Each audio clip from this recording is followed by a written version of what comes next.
pretty good news. Turns out that I ended up winning day 2, which was more than I'd ever really dreamed was going to happen, so yeah, pretty stoked.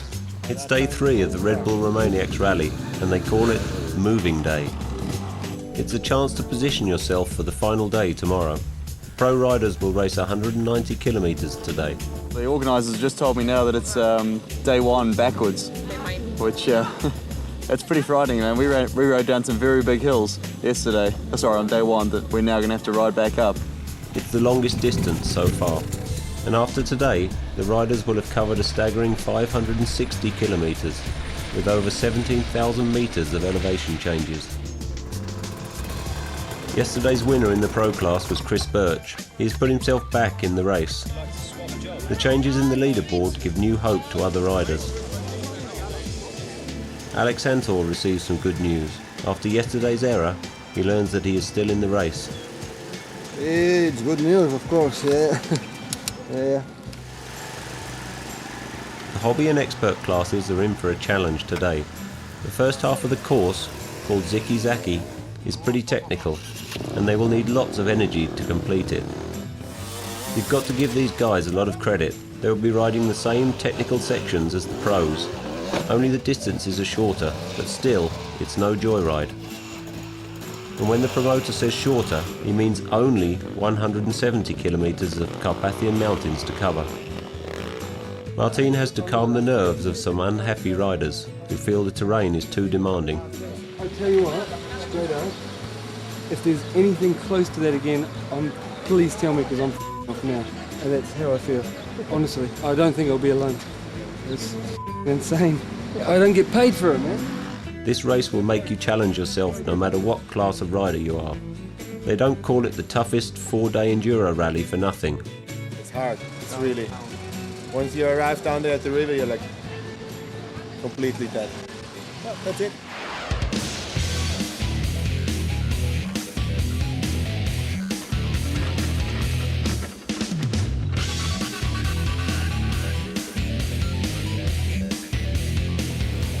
New Zealand's Birch starts the day first.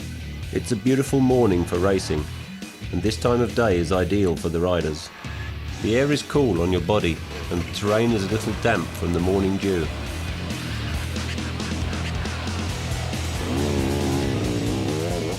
Cyril Despres is off. He is currently in first place overall and looks to hold this position.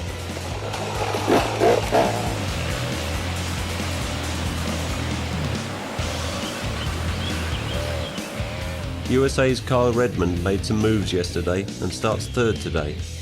On his KTM 300 EXC, the 19-year-old rides fast, but with a fluid motion. Gerhard Foster and the rest of the pack have left the start and are off to catch the leaders.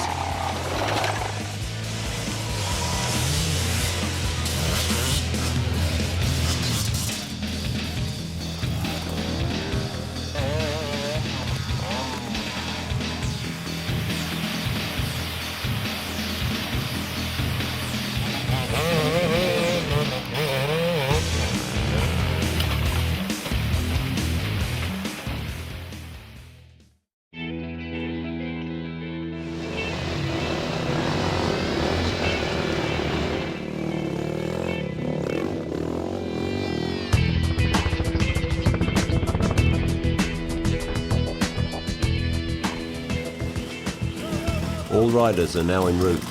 The 2005 and 2007 Paris-Dakar winner is holding steady. He's used to being out in front. Sometimes it can be a disadvantage to hold the lead as opposed to chasing it. You have to know how to pace yourself while pushing yourself to increase the lead. Michel Gau is right behind and inches his way closer to Despres. He sits in second place for the championship. Gau has incredible speed, strength and technical abilities for this type of racing. Yesterday's mishap was a huge lift for Alexander. Now an overall 4th in the race, he looks to place in today's top 3. And Birch, who was last in day 1, is now making incredible time. This is his moving day.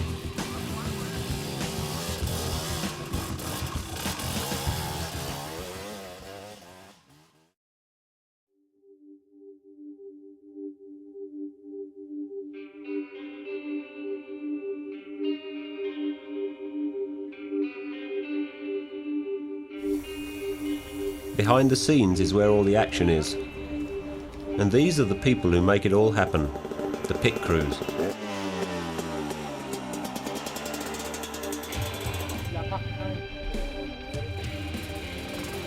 They are the heart and soul of the race team. They are the engine that drives the train, and without them means the difference between winning and losing. From the moment the riders leave the start, they are on the go, racing to get to the first pit stop. Go, go, go, go! We have to get to the next checkpoint. You see, they maybe got 50 kilometres to do across the forest between the next checkpoint, and we maybe have to do 50 kilometres across the road, but they go fast through the forest, and we have to be there. Not only be there, but we have to unload all the stuff and be ready for them so they don't lose any time. Their very existence is used for speed and efficiency, knowledge and experience. In racing, every moment counts, and the riders with the best teams are usually the ones who win. Do I go that way? Yeah, you go out that way. It's rewarding for the crew when their rider is in a lead position. It's confirmation that their efforts are making a difference. Okay.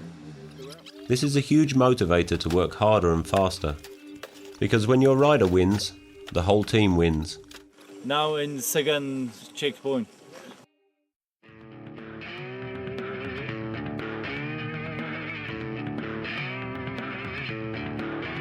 The hobby and expert classes are in the midst of the zicky-zacky section, and they are having problems. This area is good for the spectators to truly see how difficult the terrain really is. But these guys aren't looking for sympathy. They're just looking to survive.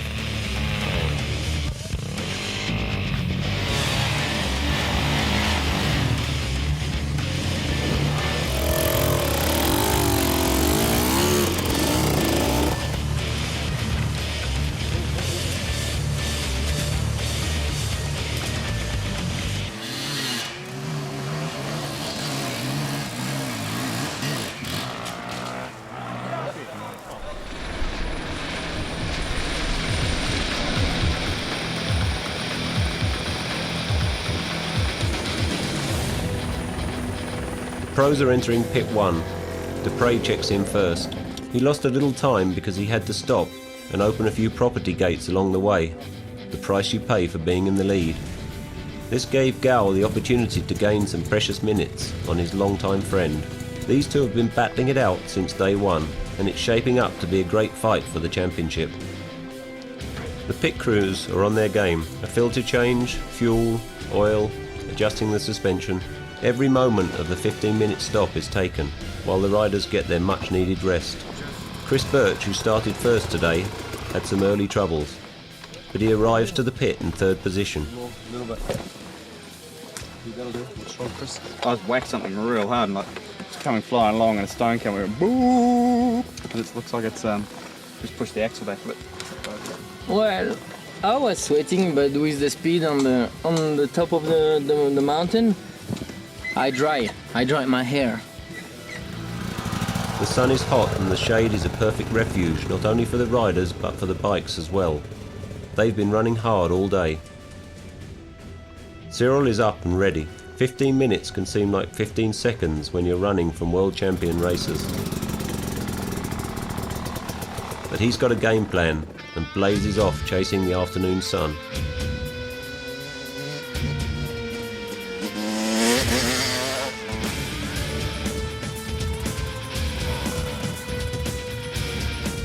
His countryman is right behind, looking for the opportunity to strike, while Chris Birch and the others are right behind.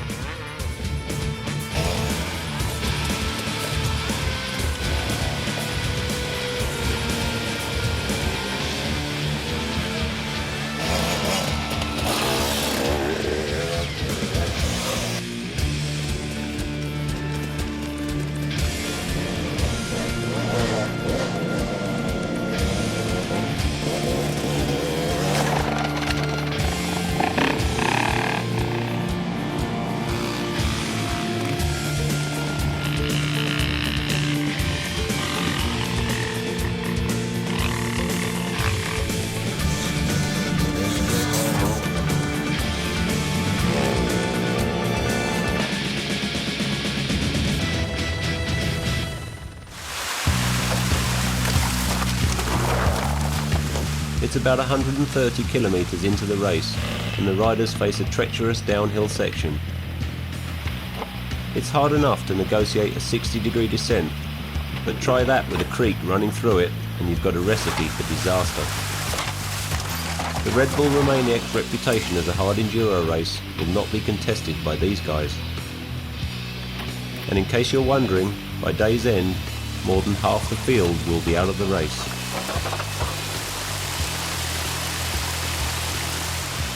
Even though he'll still be in it, Romania's Guinness Emmanuel may have wished for the end after riding this section. His motorcycle is getting down easier than he is.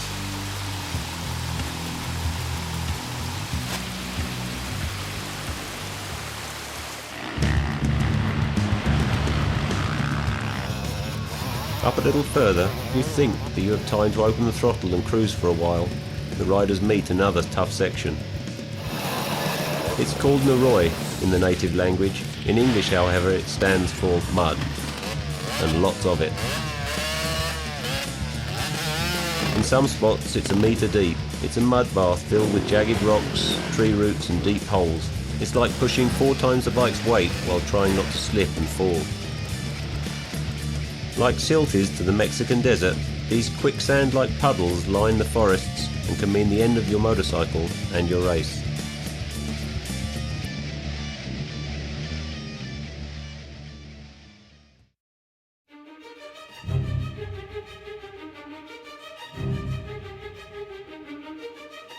It's the home stretch and a fight to the finish. Only 30 kilometres remain. Despres is still out front, but Gao is closing the gap.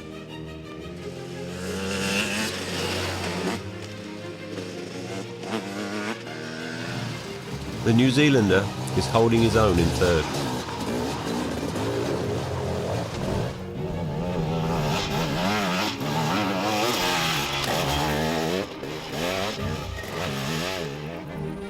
Kyle Redmond is making a move and trying to overtake Germany's Gerhard Foster.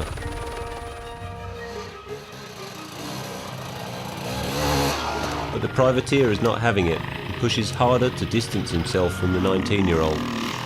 Gerhard has his sights set on Birch, who is only minutes in front of him. Dieter Happ, the Austrian enduro rider, is mounting a comeback, trying to position himself in the top 10. Also having a nice showing today is Franz Verhoeven. He's been quiet since taking third in the prologue, but he's still making good time. And Alex Antor, having been given another chance to race, is taking advantage of the opportunity.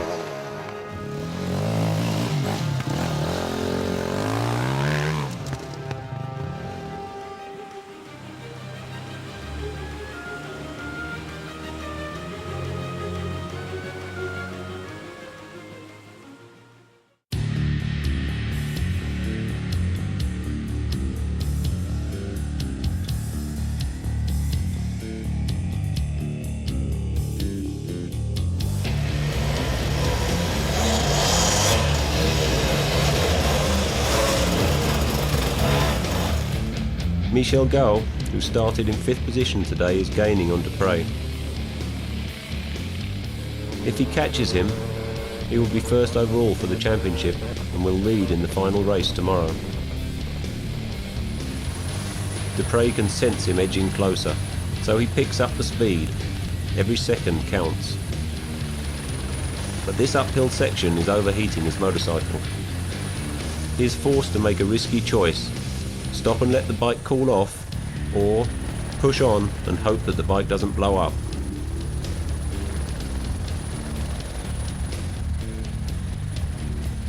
He plays it smart, stopping for the time being, but this could mean the end of his lead. And Gao is caning fast, determined to catch Despres. Cyril made a wise decision to let the bike cool, and now he's back on track. But Michel is right behind, chasing through Despres' trail of dust. Out into the clear they emerge. It's going to be close.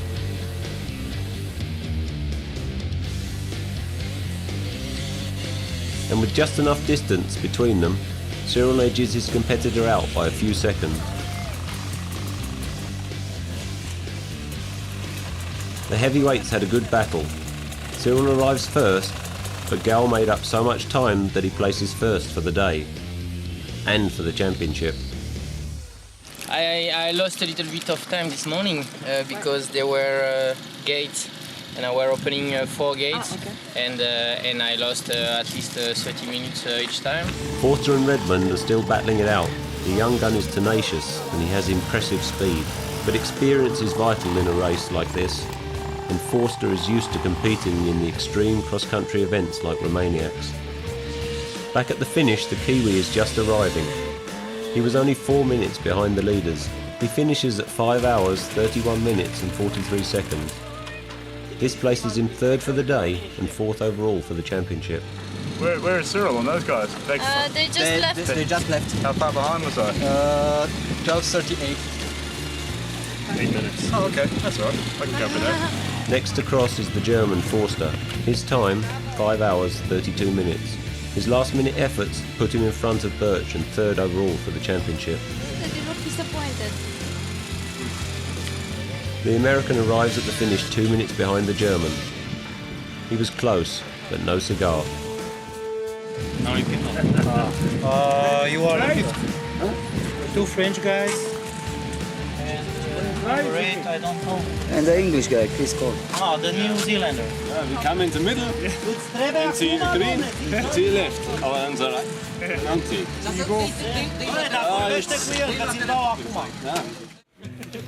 Day 3 is at an end, and tomorrow will crown the champion. I know Michel since 12 years now, and I know it's a really hard competitor, and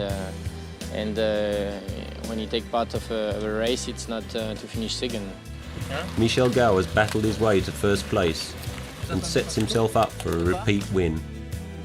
Bon, bah, c'est quand même Cyril, hein. C'est quand même un pilote qui a de l'expérience, qui roule quand même beaucoup. Au niveau physique, qui se prépare quand même bien avec son programme de Baja aux États-Unis. Donc je savais que c'était lui mon principal adversaire, bien qu'on ne connaît pas les autres pilotes. Donc c'est une course jusqu'à la fin que j'ai jamais gagnée. Il y a énormément de pièges sur le circuit et la moindre erreur peut arriver à tout moment. Donc ce qui est important, c'est rester concentré tout au long de la journée. Et comme toute course, tant qu'on n'a pas dépassé la ligne d'arrivée, rien n'est gagné. He will be challenged by the best, and when that flag drops tomorrow, it's game on. I don't think a lot of people will make it. It's going to be pros, I don't know, 10 maybe. It's tough.